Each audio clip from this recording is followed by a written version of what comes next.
TV7 Israel News is made possible thanks to your generous donations.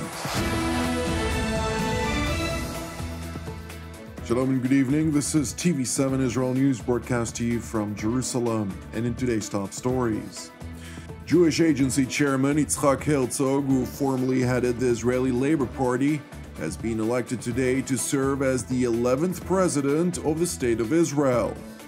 Hungarian Foreign Minister Szijjarto concludes an official solidarity trip to Israel.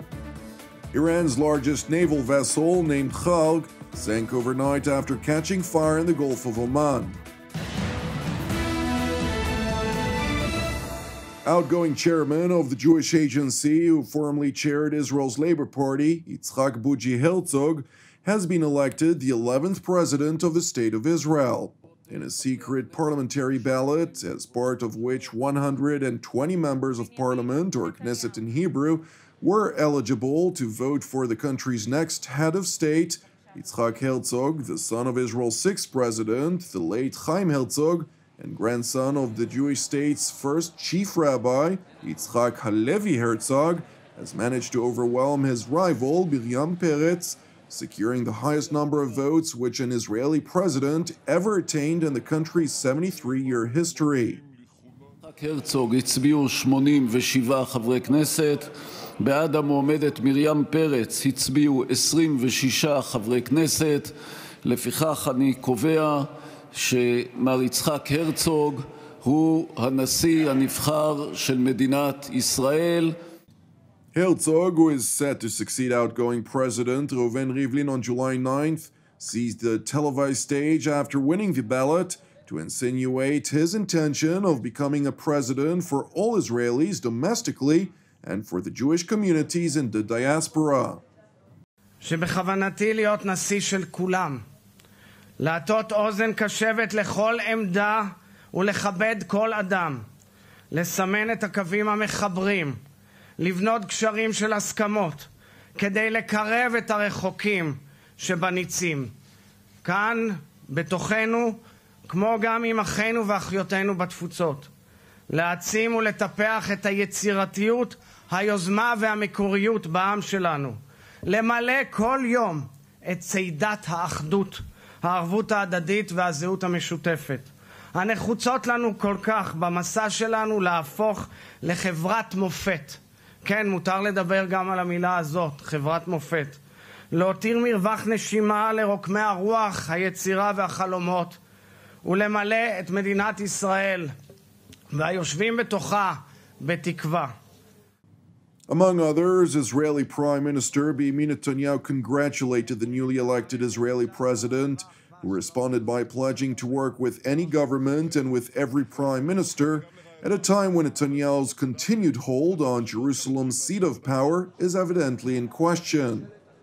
אני מקווה שאני אוכל לעבוד עם כל ממשלה ועם כל ראש ממשלה. טוב, בואו לא ניכנס לזה עכשיו. אנחנו מכירים את המערכת, אפשר גם אהבה, אחווה, שלום ורעות, כמו שאתה רואה כאן. תודה רבה, ראש הממשלה. אכן, הרבה ברכות וגם לרעייתך. הרבה ברכות, תודה לכם. In other news, Hungarian Foreign Minister Szijjarto concluded an official solidarity trip to Israel this morning, during which Budapest reaffirmed its commitment to its alliance with Jerusalem. The Hungarian top diplomat, whose government is a vocal supporter of the Jewish state, initially arrived at Ben Gurion International Airport yesterday, where he was warmly welcomed by his Israeli counterpart, Gabi Ashkenazi, who voiced Jerusalem's sincere gratitude to the Hungarian people.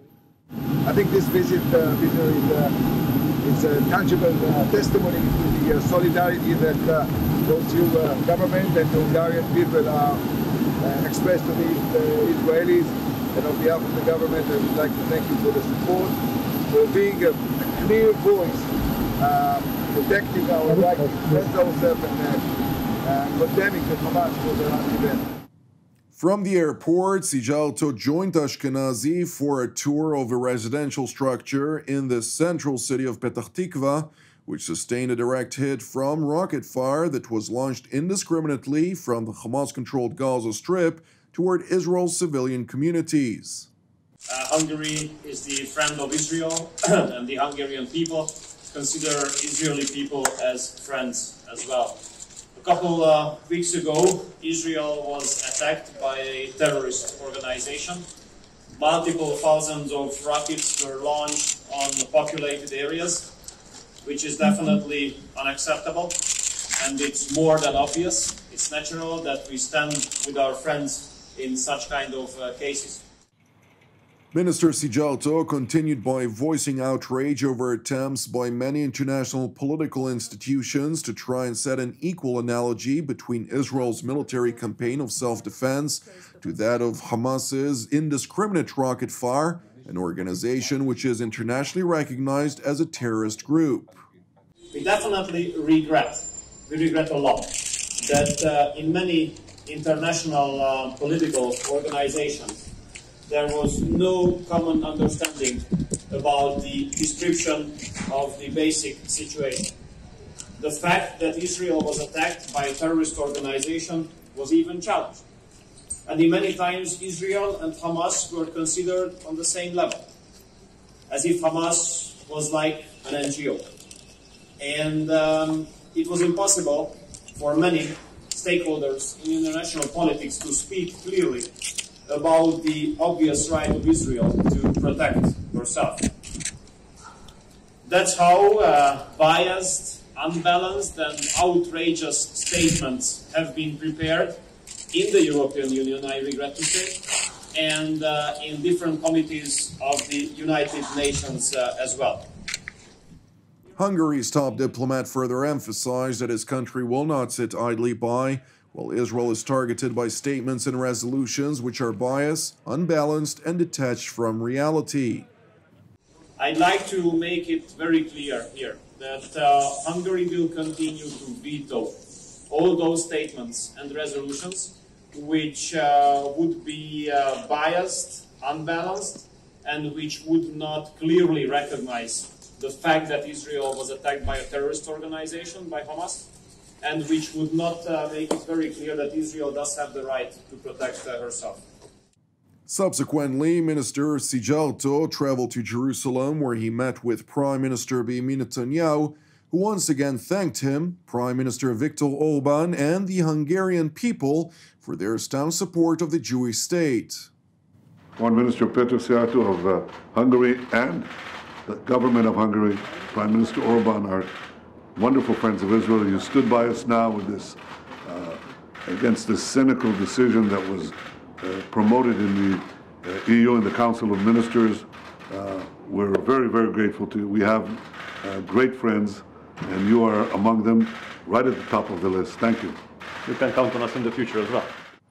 The referred to cynical decision, quote-unquote, which the European Union sought to promote at an informal foreign ministerial meeting, pertains to a joint statement of the 27-member bloc, which EU Foreign Policy Chief Josep Borrell sought to adopt.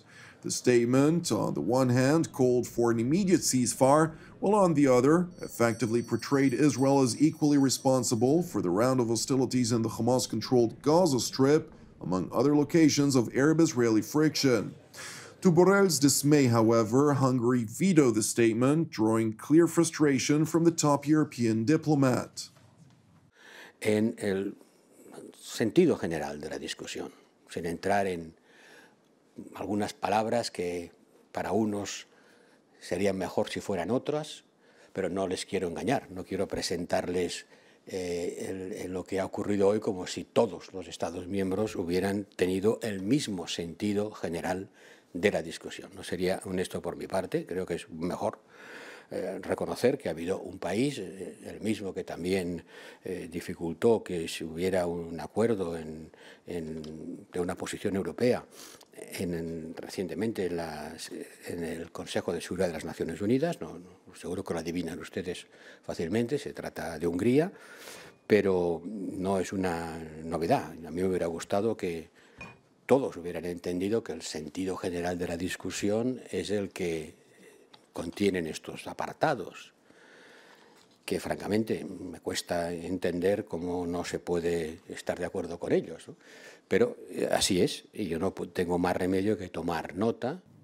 Subsequently, at a latter informal meeting of EU foreign affairs ministers, which took place in Portugal last week, Borrell emphasized the need to do more to reconstruct Gaza, all the while asserting that the root cause of the Israel-Palestinian conflict must be addressed politically.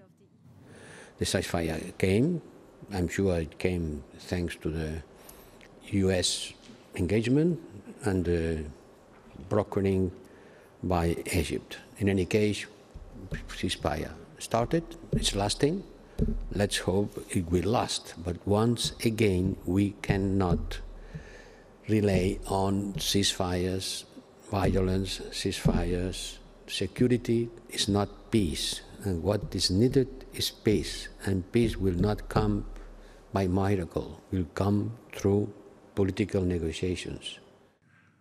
Turning to the Gulf of Oman, where Iran's largest naval vessel, named Kharg, sank overnight after catching fire in the strategic waterway. According to Iranian reports, a fire broke out on the vessel at approximately 2:25 a.m. near the Iranian port of Jusk, where it was participating in a naval maneuver. Official statements confirmed, quote, all efforts to save the vessel were unsuccessful. It remains unclear, however, what was the cause of the incident. Thank you for watching us. As part of TV7 Israel's prayer initiative, I would like to encourage you today to join the team and me here in Jerusalem to lift up Ethiopia in prayer for its salvation and peace, alongside prayers for our persecuted brothers and sisters around the world, in addition to our ongoing prayers, of course, for the peace of Jerusalem and the salvation of Israel. I'm Jonathan Essen, wishing you an Erev Tov u'Mevorach, and we will see you again tomorrow at the same time.